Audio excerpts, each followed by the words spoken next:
Smart ভ্যালুটা একদম সহজ। কেন সহজ? কারণ স্মার্ট ভ্যালুর কাজটা কোনো কাজই না। স্মার্ট ভ্যালুর কাজটা আমি ছোটবেলা থেকে করে এসেছি। স্মার্ট ভ্যালুর কাজ করতে কোনো কষ্টেরই ব্যাপার না। আমি তো এই কাজটা ছোটবেলা থেকে করে এসেছি। আমার এখনো পর্যন্ত মনে আছে, আমি যখন কলেজে প্রথম ফার্স্ট ইয়ারে অ্যাডমিশন করি, তখন আমি যখন কলেজে একটা টিচারের কাছে পড়তে গেছিলাম, ওই টিচারের ওখানে গিয়ে কয়েকটা মেয়েদের সাথে ঝামেলা হয়ে গেছিল আমার। এবার আমার বন্ধু ছিল বান্টি, আর বান্টির সাথে কিছু মেয়ে ছেলে এদের গ্যাং নিয়ে ঝামেলা হয়ে গেছিল, কারণ ওদের স্কুলের গ্যাংটা অনেক বেশি বড় ছিল। আমরা 5 জন গেছিলাম ওখানে পড়তে। তাই এই কথা যখন এই ঝামেলা হয়েছে, তখন বলছে তোরা আমাদের ব্যাচে আসবি না। আর যখন বলেছে আমাদের ব্যাচে আসবি না, তখন কি হয়েছে, ইগোতে লেগে গেছে ব্যাপারটা, যে আর তোদের ব্যাচে পড়তেই গেলাম না। কোচিং ওই দিন কমপ্লিট হওয়ার পরে টিচারের সাথে কন্ট্যাক্ট করলাম, কন্ট্যাক্ট করে বললাম যে কত স্টুডেন্ট হলে একটা ব্যাচ হবে বলো। বলছে মোটামুটি 25-30 জনের ব্যাচ হলে হয়ে যাবে। 5 জন মিলে ডিসাইডেড করলাম আমাদের স্কুলে যতজন পড়াশোনা করে, যতজন নিয়েছে সাবজেক্ট, সব পড়ে এখানে পড়াতে হবে। 1 সপ্তাহের মধ্যে নতুন ব্যাচ তৈরি করে 1 সপ্তাহের মধ্যে ওই টিচারকে আলাদা ব্যাচ ক্রিয়েট করে আমরা নতুন করে পড়া স্টার্ট করি। তাহলে বলতে পারলাম না? তাই এই কাজটা কোনো বড় ব্যাপারই না। আমার কাছে এই কাজটা মনে ছিল সহজ, একদম সহজ। এটা আবার কোনো ব্যাপার? আমি ওই দোকানে মিষ্টি খেতে যাই, ওই দোকানের মিষ্টিটা বলে কি মিষ্টি মাইরি, পুরো মাখন। এই কথাটা বললাম যখন, সাইডে বললো তাই ভাই চল তো খেয়ে আসি। এটা রেকমেন্ডেশন, এটা আবার কোনো বড় ব্যাপার লাগে না। এটা তো ছোটবেলা থেকে পড়ে এসেছি। কোন স্কুলে পড়া ভালো, কোন জায়গার ড্রেস ভালো, কোন জায়গার কি ভালো, কোন জায়গার সেলুন ভালো, কোন জায়গার জুতো ভালো, কোন জায়গার প্যান্ট ভালো, কোন জায়গার স্কুল ভালো। হ্যালো, আমার কথা বলতে পারছি? এই কাজগুলো তো এমনিও করে এসেছি, অমনিও করে এসেছি, ছোটবেলা থেকে করে এসেছি। এটা আবার নতুন কি? আমি শুধু বুঝেছিলাম এইটাই কাজ। আমার এইটা কোশ্চেন ছিল, এইটাই কাজ, এর থেকে কঠিন কোনো কিছু নেই।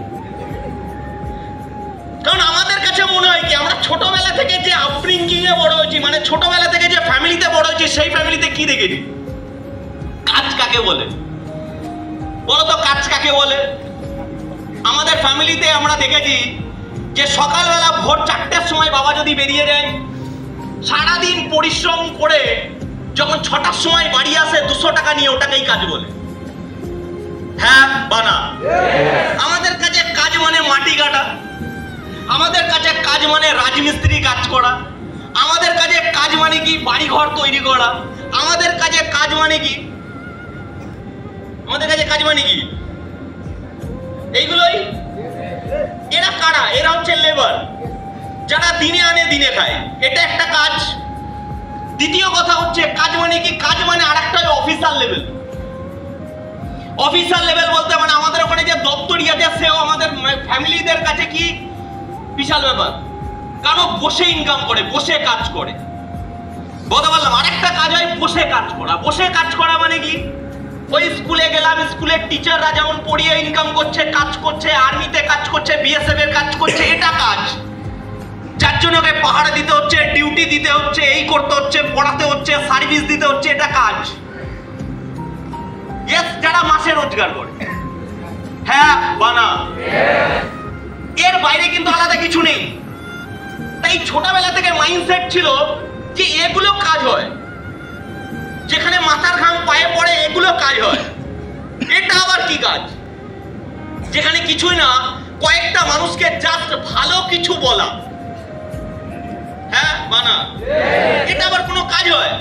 কেন? আমার মাইন্ড মেনে নিতে পারছিল না যে আমি এত কঠিন কাজ দেখেছি, এত হার্ড কাজ দেখেছি, এটা আবার কোনো কাজ হলো? এটা মেনে নিতে পারছিল না। তা প্রবলেমটা কার? প্রবলেমটা কার? কারণ মেনে নিতে পারছিলাম না আমি। কারণ এটাও কাজ হয়। কারণ দুনিয়ার সামনে শাহরুখ খান এসে ইমামি ফ্রিল্যান্সারের এক দিয়ে বলে যে इमामी फ्रीलांसर ये जो मेरा गोरा होने का राज है, बॉलीवुड में मैंने मौका पाया, इसने मुझे बहुत मदद किया है, ये है इमामी फ्रीलांसर। ये दुनिया के सामने आके बता देता है, 50 करोड़ लेके घर चला जाता है। हेलो जी, आता कौन है? प्रियंका चोपड़ा। दुनिया के सामने दिखाता है बालों से किस तरह से लॉरी खींचा जाता है। हाँ या ना? देखो बालों का मजबूती इसका राज है गार्नियर। हाँ या ना? क्या किया प्रियंका चोपड़ा ने? কি করলো প্রিয়াঙ্কা চোপড়া? কিছুই না, দুনিয়ার সামনে একটা ফেক অ্যাড দেখিয়ে দিল, আর ফেক অ্যাড দেখিয়ে মানুষের থেকে 100 কোটি কামিয়ে নিয়ে চলে গেল। নাম আসে বিরাট কোহলি। কি করলো বিরাট কোহলি? দুনিয়ার সামনে এসে কিছু করেনি। পুমা কোম্পানি এসে বললো একটা কাজ করে দাও, তুমি শুধু বলে দাও ড্রেস পরে দুনিয়ার সামনে একটু বডি নাচিয়ে মাচিয়ে বলে দাও পুমা, ব্যাস এর জন্য 110 কোটি আমি তোমাকে দিয়ে দেবো। হ্যাঁ বানা? তাহলে এরা এই কাজ করলো, সিম্পল কাজ। তুমি জানবে জীবনে যারা বড় জায়গায় যায় তারা সিম্পল কাজ করে, আর জীবনে যারা মেহনতি কাজ করে তারা অসাধারণ কাজ করে, অসাধারণ মেহনত করে, কিন্তু রেজাল্ট এইটুকু পায়। হ্যালো, আমার কথা যারা যারা আছে তারা বুঝতে পারছি না? এর কোনোদিন মানেই বুঝিনি আমি। জীবনে ভয় কেন পাওয়া দরকার? আমি ভয় পেয়েছি তাই স্মার্ট ভ্যালু পড়েছি। আমার ভয় লেগেছে, আমি স্মার্ট ভ্যালু পড়েছি। আমি দেখেছি মার্কেটে যদি 10,000 টাকা করে রোজগার করি, 10,000 টাকা মার্কেটে, আমার যা কোয়ালিফিকেশন, আমি 12 কমপ্লিট, ফার্স্ট ইয়ারে পড়াশোনা করি, সাথে একটু বেসিক নলেজ আছে, দুই একটা ভোকেশনাল এই সমস্ত কোর্স করে নিয়েছিলাম। কেন? যদি জীবনে কিছু না হয়, কিছু করে তো চালাতে হবে। তা ওই জায়গাতে দাঁড়িয়ে বুঝেছিলাম যে আমি যদি এখন কাজ করতে যাই মার্কেটে, আমি পাবো কত? আচ্ছা, এখানে কতজনের মনে হয় যে গেলেই দাদা 50 পেয়ে যাবো, এইটুকু জিগরা তো রাখি? কতজন একটু জিগরাটা দেখাও তো? আচ্ছা, কতজন? এনিওয়ান? দেখেছো, এর জন্যই প্রবলেম। হ্যাঁ না, সিম্পল ক্লিয়ারিটি। তোমাকে যদি জিজ্ঞাসা করে বলে তুমি ছেলে না মেয়ে, কি বলবে? আচ্ছা, ছেলে কতজন? ছেলে ছেলে? আচ্ছা, কতজন মেয়ে আছো? কনফিউজ আছো? তাহলে আমি তোমার কাছে জিজ্ঞাসা করছি, মার্কেটে কি 50 তুমি কামাতে পারবে? কিছু এইভাবে দেখাচ্ছে, মানে ও পাবে, মানে জীবনে প্রথমবার 50 শুনলো। 50 পয়সা বলিনি, 50,000 বলেছি, 1000। আচ্ছা, কতজন পারবো? একটু হাত তুলি। আচ্ছা, 40, 30 মানো এটা? আমি মানতাম। আমার ভাই অত ঝোলঝাল অত কিছু ছিল না। আমি একটা জিনিস মানতাম, যেটা হ্যাঁ সেটা হ্যাঁ, যেটা সেটা না সেটা না। আমি দেখতে পারতাম আমার যে বন্ধু বান্ধব যারা খাটছে, যারা মেহনত করছে, যারা রাজমিস্ত্রি কাজ করতে যাচ্ছে, তারা মাস গেলে 10-15,000 টাকা রোজগার করে। আর যদি কেউ কলকাতা কাজ করতে যায়, সে তো আরো কম পাবে, কারণ কোনো না কোনো শপিং মলে যাবে, প্রথম চান্সে call center, data entry, front office, back office, medical representative, security guard, এই সমস্ত কাজে চলে যাবে। 7,000 টাকা থেকে 8,000 টাকা, হার্ডলি 10,000 টাকা। এর বেশি পাবে না, এর বেশি পাবে না। তা আমি আমার মাকে বলেছিলাম অনেক ছোটবেলাতে, আমি স্মার্ট ভ্যালুতে আসবার আগে আমি একটা কথা বলেছিলাম যে মা, আমি তোমাকে অনেক সোনার জিনিস কিনে দেবো।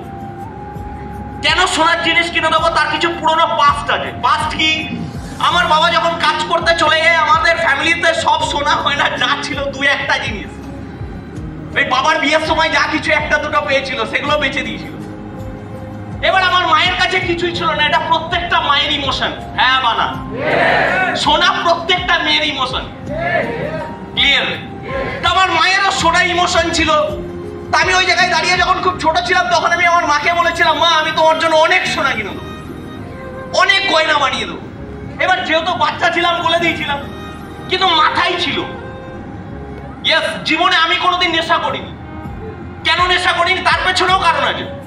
কারণ জীবনে আমি আমার মাকে, যখন আমি পড়াশোনা করি, যখন আমি 6-এ, তখন আমি আমার মায়ের কাছে বলেছিলাম আমি জীবনে কোনোদিন নেশা করবো না। কেন?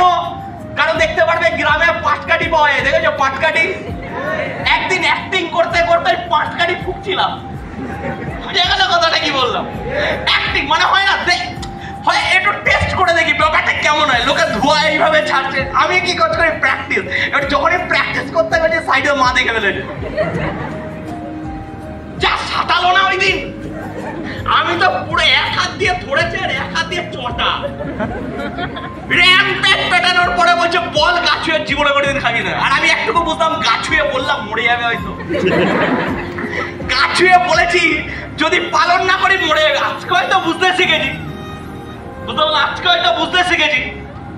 কিন্তু ওই জায়গাতে দাঁড়িয়ে একটা কমিটমেন্ট যে নেশা করবো না। কিন্তু স্মার্ট ভ্যালিতে আসবার পরে দেখলাম আমার সাথে যে জিনিসগুলো ঘটেছে সব জিনিসগুলো প্রি প্ল্যানিং।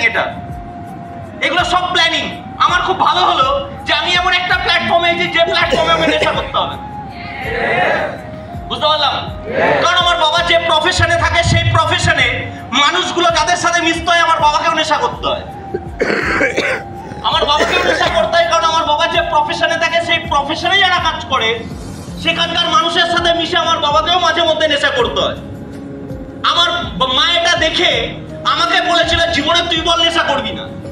আমি জীবনে টার্গেট নিয়েছিলাম জীবনে নেশা করবো না। দ্বিতীয় কথা, আমি আমার মায়ের জন্য অনেক কিছু বানিয়ে দেবো। ও ছোটবেলাতে খেলতে খেলতে বলি যাই বলি ভেতরে সারা জীবন মনে ছিল আমি আমার মায়ের জন্য অনেক কিছু করবো। আমার মা প্রত্যেকটা মুহূর্তে গরিবের জন্য কষ্টের জন্য অনেক কেঁদেছে। আমি ছোটবেলাতে আমি আমার মাকে দেখেছি, আমি আমার মায়ের কষ্টগুলো দেখেছি। আর ওই কষ্টগুলো দেখে জীবনে আমি ডিসাইডেড করেছি যে জীবনে ভালো কিছু করতে হবে।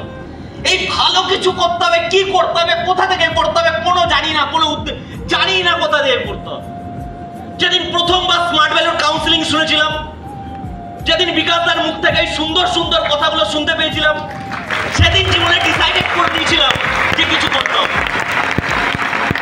আর ম্যাচ হয়ে গেছিল, ম্যাচ যে না এখান থেকে কিছু করতে পারবো, ম্যাচ হয়ে গেছিল।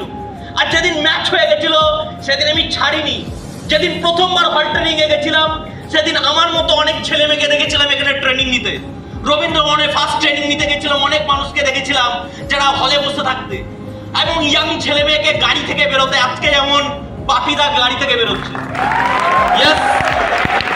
আজকে lots of senior, lots of leader, আজকে বিশ্বজিৎ হালদারদা গাড়ি থেকে বেরোচ্ছে। তাই এই সমস্ত লিডারদেরকে আমরা দেখেছি বা দেখছি। ওই দিন অনেক লিডার এমনও ছিল যাদেরকে দেখে আমার ড্রিম সেট হয়ে গেছিল যে এখান থেকে এই মানুষগুলো কিনতে পেরেছে যখন আমারও হবে। আর আমি এমনটা নয় যে আমি লো কনফিডেন্স হয়ে যাই। আমার মধ্যে একটা ফ্রেশ কোয়ালিটি আছে যেটা আমার খুব ভালো লাগে। আমার কোয়ালিটি আমার ভালো লাগে। আর ওই কোয়ালিটিটা কি, এই চারটে মানুষ করতে পেরেছে আমি কেন না। এরাও যেমন আমিও যদি তেমনই হই। আর এরা যদি পারে তাহলে আমি কেন পারবো না। ভগবান এদের প্রেরণ দিয়েছে, এদেরও চোখ দিয়েছে, এদেরও কান দিয়েছে, এদেরও নাক দিয়েছে, এদেরও পা দিয়েছে, এদেরও হাত দিয়ে যদি সেম দেয় তাহলে এ করতে পেরেছে আমি কেন করতে পারবো না। হ্যালো, আমার কথা যারা আছে তারা বুঝতে পারছি না? আমি এইটুকু বুঝে গেছিলাম যে করতে হবে। আর আমি একটা জিনিস বুঝেছিলাম যে যদি আমি মার্কেটে এই টাইমে কাজ করতে যাই তাহলে 10, 12, 15 বেশি রোজগার করতে পারবো না। যদি 10,000 করে রোজগার করি, এক বছরে রোজগার করতে পারবো 1,20,000 টাকা। কি এটা তো সিম্পল ম্যাথমেটিক্স। কত কামাবো? 1,20,000। 1 লাখ যদি 20 কামায়, ওই টাইমে সোনার দাম ছিল কত? খারাপ হলেও 40,000 টাকা সোনার দাম ওই টাইমে। এখন তো সোনার দাম কত? মোটামুটি 92,000 বা 90 এর কাছাকাছি। হ্যাঁ বানা? তাহলে আমি যদি 1,20,000 রোজগার করি তাহলে 10 গ্রাম সোনা আমি কিনবো কি করে? কারণ যে ফ্যামিলিতে 3 থেকে 4 জন, সেই ফ্যামিলিতে খরচা 10,000 টাকায় চলে যায়। তাহলে জীবনে না পয়সা জমাতে পারবো, আর জীবনে না মাকে কখনো গিফট কিছু করতে পারবো। এই জিনিসগুলো বুঝে গেছিলাম। এত কিছু বুদ্ধি ছিল না, বাট এই বেসিক জিনিসগুলো বুঝেছিলাম যে 10,000 টাকা কামিয়ে আমার স্বপ্ন পূরণ হবে না, 15,000 টাকা কামিয়ে আমার স্বপ্ন পূরণ হবে না, 40,000 টাকা কামিয়ে আমার স্বপ্ন পূরণ হবে না। আজকে আমি 10,000 টাকা কামাচ্ছি, ঠিক আছে, আজকে ঠিক আছে, আজকে খেয়ে পড়ে চালিয়ে নিতে পারবো, ঠিক আছে, কিন্তু জীবনে গ্রোথ না থাকলে আগামী দিনে ভালো ফ্যামিলিও চালাতে পারবো না। হ্যাঁ বানা? এই বেসিক জিনিসটা বুঝে গেছিলাম। আর এই বেসিক জিনিসটা বোঝার ফলে আমি স্মার্ট ভ্যালুতে ফুললি ফোকাসড হয়েছিলাম। আমি প্রথম দিন থেকে ক্যাজুয়াল না, আমি প্রথম দিন থেকে সিরিয়াস ছিলাম। কেন প্রথম দিন থেকে সিরিয়াস ছিলাম? কারণ প্রথম দিন থেকে আমি কিছু না কিছু খুঁজছিলাম।